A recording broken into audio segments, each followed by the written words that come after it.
This channel does not promote any violent, harmful, or illegal activities. All content provided by this channel is meant for an educational purpose only. Brought to you by V-Guard, co-powered by Sensodyne O Bhimal, বলো কথা কেশরী।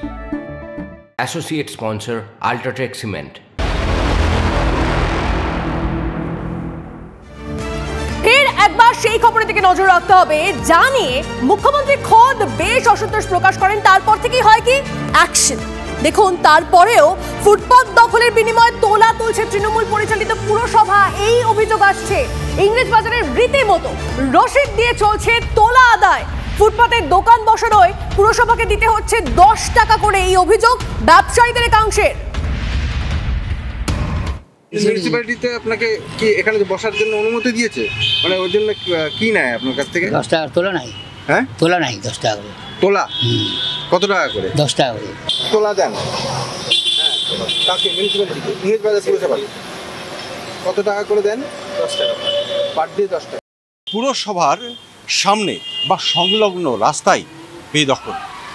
ফুটপাত তো দেখাই যায় না, রাস্তার উপরে উঠে এসেছে বিভিন্ন দোকান। পুরসভার সামনেই যদি এই অবস্থা হয়, তাহলে গোটা শহরের পরিস্থিতি কি হতে পারে তা খুব সহজেই আন্দাজ করা যাচ্ছে। শহর জুড়েই হাঁটাই এখন চরম সমস্যা। সাধারণ মানুষ তিতিবিরক্ত, ক্ষুব্ধ।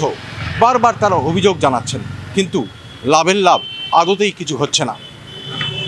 দোকান বাড়তে বাড়তে ফুটপাত ছাড়িয়ে রাস্তার ওপরে উঠে যাচ্ছে। আর এই নিয়ে বহুবার অভিযোগ হয়েছে, জানানো হয়েছে, ক্ষোভ বিক্ষোভ হয়েছে, কিন্তু কোনো লাভই হয়নি। এবার মুখ্যমন্ত্রীর ক্ষোভের পর পুরসভা কর্তৃপক্ষ কি করে, কি দ্রুত পদক্ষেপ নেয়, এখন সেটাই দেখার। মালদা থেকে ক্যামেরায় মুজিবর শেখের সঙ্গে সুব্রতোষ, TV9 বাংলা।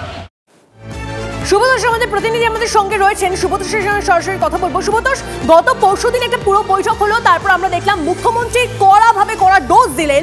তারপর থেকে বিভিন্ন জায়গায় আমরা দেখেছি, বিভিন্ন এলাকায় এই যে জমি বেদখল হয়ে যাচ্ছে সেটা নিয়ে সেখানে অ্যাকশন হয়। কিন্তু এক্ষেত্রে তো আমরা একদম অন্য ছবি দেখতে পাচ্ছি। এখানে তো এখনো তোলা হচ্ছে। কেন এই পরিস্থিতি, কেন? হ্যাঁ, দেখো, এটাই বড় প্রশ্ন। এবং এইটা নিয়ে আমরা যখন পুরো কর্তৃপক্ষের কাছে যাই, বিশেষ করে ভাইস চেয়ারম্যানের সাথে কথা বলি, তিনি বিষয়টা নিয়ে বলেন যে হ্যাঁ, তিনিও শুনেছেন, কিন্তু তার কাছে এটাও স্পষ্ট নয় কেন তোলা হচ্ছে পুরসভা থেকে। এবং খুবই আশ্চর্যের বিষয়, এখন যেটা কাউন্সিলররা, চেয়ারম্যান, ভাইস চেয়ারম্যান, যেটা প্রত্যেকে খুব ভালো করে জানেন, তারা ক্যামেরার সামনে কেন এটা বলছেন না, বা কেন হঠাৎ করে তারা এই বিষয়টার মধ্যে, পুরো ব্যাপারটার মধ্যে একটা এই ধরনের মন্তব্য করছেন, সেটা খুবই পরিষ্কার। কারণ মুখ্যমন্ত্রী ক্ষোভের পর রীতিমতো চাপের মধ্যে রয়েছে পুরো বোর্ড। কারণ বারবার এটা নিয়ে কিন্তু অভিযোগ উঠেছিল, এটা নয় যে নতুন। কারণ সাধারণ মানুষ এই নিয়ে কিন্তু বারবার প্রতিবাদ করেছিল, বহু ব্যবসায়ীও এই নিয়ে প্রতিবাদ করেছিল। কারণ তাদেরকে বসতে দেওয়া হচ্ছে, তারা প্রকারান্তরে ঘুরিয়ে ধমক দিলেন। আর একটা পুরসভা নয়, বেশ কিছু পুরসভার নাম ধরে তথ্য দিয়ে লিস্ট করে মন্ত্রীদেরও রেয়াত করেননি তিনি। সকলকে ধরে তিনি বলেছেন, তারপরও কোনো রকম কোনো প্রভাব পড়ছে না তার। তাহলে এরপর আর কবে প্রভাব পড়বে, কি হবে? হ্যাঁ, খুব স্বাভাবিক তাই। কারণ এরপরে তারা জানিয়েছে, পুরসভা ভাইস চেয়ারম্যান আমাদেরকে জানিয়েছেন অন ক্যামেরা, যে এটা নিয়ে তারা প্রশাসনের সঙ্গে বৈঠক করবেন। কিন্তু অন্যদিকে মার্চেন্ট চেম্বার অফ কমার্স এটা কিন্তু স্পষ্ট করে দিয়েছে যে পুরসভায় কিন্তু তাদেরকে অনুমতি দিয়েছে প্রকারান্তরে। কারণ তাদের কাছ থেকে রোজ ট্যাক্স নেওয়া হয়, তোলা হয় 10 টাকা করে। সেটা হচ্ছে ছোট দোকানের ক্ষেত্রে, বড় দোকানের ক্ষেত্রে তার পরিমাণ আরও বেশি। পাশাপাশি তাদের ট্রেড লাইসেন্স আছে, পাশাপাশি তাদেরকে রীতিমতো তারা যে দোকান নিয়েছে ফুটপাত থেকে, তারা সেটা টাকা দিয়ে কিনে নিয়েছেন। ফলে ফুটপাত নয়, রাস্তার ওপরে এমন দোকান। বোঝা যাচ্ছে, আমরা সেই ছবি দেখতে পাচ্ছি। কবে পদক্ষেপ হয়, সত্যি সকলে আমরা তাকিয়ে রয়েছে। সুব্রতোষ, তুমি আমাদের সঙ্গে থাকো।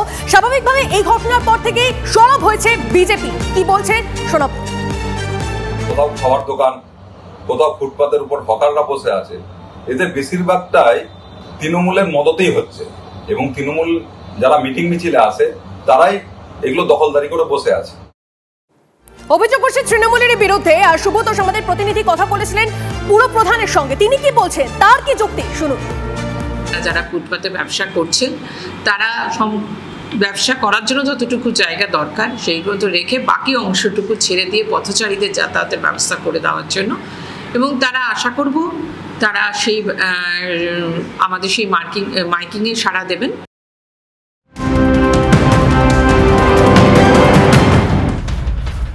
আর একটা ব্রেকিং নিউজ দিয়ে আপনাদের, নাইরোবিতে থাকা ভারতীয়দের জন্য নির্দেশিকা ইন্ডিয়ান হাই কমিশনের, সবসময় সতর্ক থাকা, দরকার ছাড়া রাস্তায় না বেরোতে পরামর্শ।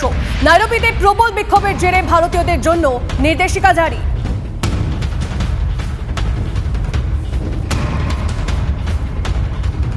আপনাদের দেখাচ্ছিলাম ইংরেজ বাজারে কোনো রকম তো কোনো অ্যাকশন হয়নি, কিন্তু মুখ্যমন্ত্রী ধমকের পরই হাওড়ার শালিমারে অ্যাকশনে পুলিশ। কেন্দ্রীয় বাহিনীকে নিয়ে পার্কিং লটে টহল দিল পুলিশ। পার্কিং এ তোলাবাজি বিতর্কে স্থানীয় তৃণমূল বিধায়ক কার্যত মেনে নিলেন বিষয়টিতে তার নজরই ছিল না। জানি বিরোধীদের কটাক্ষের মুখে পড়েছে শাসক দল। শালিমার স্টেশনে সম্প্রতি একটা মারামারি হয় বলে আমার নলেজে আসে। পার্কিং এর নামে অনেক জায়গায় ইল্লিগাল গাড়ি দাঁড় করিয়ে রাখে, তোলাবাজি করে। গভর্নমেন্ট কেন বদনাম নেবে? গভর্নমেন্ট কি এর থেকে এক পয়সাও পায় না পার্টি পায়? দিন 10 আগের কথা, শালিমার স্টেশন চত্বরে পার্কিংকে ঘিরে ধুমধুমার বেঁধে যায়। অভিযোগ, পুলিশের সামনেই একে অপরের দিকে তেড়ে যায় দুপক্ষ। সোমবার নবান্নের বৈঠকে শালিমারের প্রসঙ্গ তুলে মুখ্যমন্ত্রী তীব্র ভর্ৎসনা করেন প্রশাসনকে। তোলাবাজির জন্য কেন সরকার বদনাম নেবে প্রশ্ন তোলেন মমতা বন্দ্যোপাধ্যায়। মুখ্যমন্ত্রীর কড়া বার্তার পর মঙ্গলবার ঘটনাস্থলে আসে বি গার্ডেন থানার পুলিশ ও কেন্দ্রীয় বাহিনী। চলে রুট মার্চ। মুখ্যমন্ত্রী এই ঘটনা নিয়ে উষ্মা প্রকাশ করার পরেই বি গার্ডেন থানার পক্ষ থেকে কেন্দ্রীয় বাহিনীকে সঙ্গে নিয়ে সকাল থেকেই পার্কিং লটে প্রদক্ষিণ চলছে, যাতে করে কোনো অপ্রীতিকর ঘটনা না ঘটে। 16 জুনের পর এলাকায় চেপে বসেছে আতঙ্ক। শান্তিতে থাকতে চান এলাকাবাসী। ওরা চায় কি এখানে ছেলেরা হামেশা দেবে থাকুক, আমরা लूटबो, আমরা খাবো, আমি सब कुछ করব। पुलिस हाँ ड्यूटी वो लोग दे रहा है। वकील है जो था मुकेश यादव ने मेरा घर में ढूक कर सबको मारा है। घर में कमाने खाना नहीं देगा लोग किसी को भी, कैसे होगा बताइए? हम लोग का रोजी रोटी कहाँ से चलेगा? তাৎপর্যপূর্ণ বিষয় হলো, স্থানীয় তৃণমূল বিধায়ক মেনে নিয়েছেন তিনি পরিস্থিতির দিকে নজর দেননি। আমি নজর দিইনি, আমি ওইটাই বলছি যে যেখানে হতে পারে কোনো আমি হয়তো সেই জায়গাটাকে একটু অ্যাভয়েডই করি কিন্তু এখন মনে হচ্ছে সেটা আমার উচিত হয়। আমি যেরকম কনজারভেন্সির কাজ দেখি। ল অ্যান্ড অর্ডার কার হাতে আছে? হাওড়া পুলিশ কোথায়? নিজেদের মধ্যে লড়ছেন যে আমি বড় শেয়ার নেব কি তুই বড় শেয়ার নিবি, সব মুখ্যমন্ত্রী জানেন। এটা জাস্ট বলেছেন, তারপরেও হাওড়ায় বা শালিমারে কিছু হয়নি, তার মানে হলো জাস্ট আইওয়াস। শালিমারে পার্কিং ও প্রমোটিং নিয়ে বিবাদ দীর্ঘদিনের। এর থেকে কি সরকার টাকা পায় প্রশ্ন তোলেন মুখ্যমন্ত্রী। বুঝিয়ে দেন এবার অ্যাকশন হবে। মমতা বন্দ্যোপাধ্যায়ের ধমকের পর ছবিটা কি এবার বদলাবে শালিমারে? হাওড়া থেকে সুব্রত বন্দ্যোপাধ্যায়ের report, TV9 Bangla. Brought to you by VGuard, co powered by Sensodyne ও ভিমল বলো কথা Kesari. Associate sponsor UltraTech cement.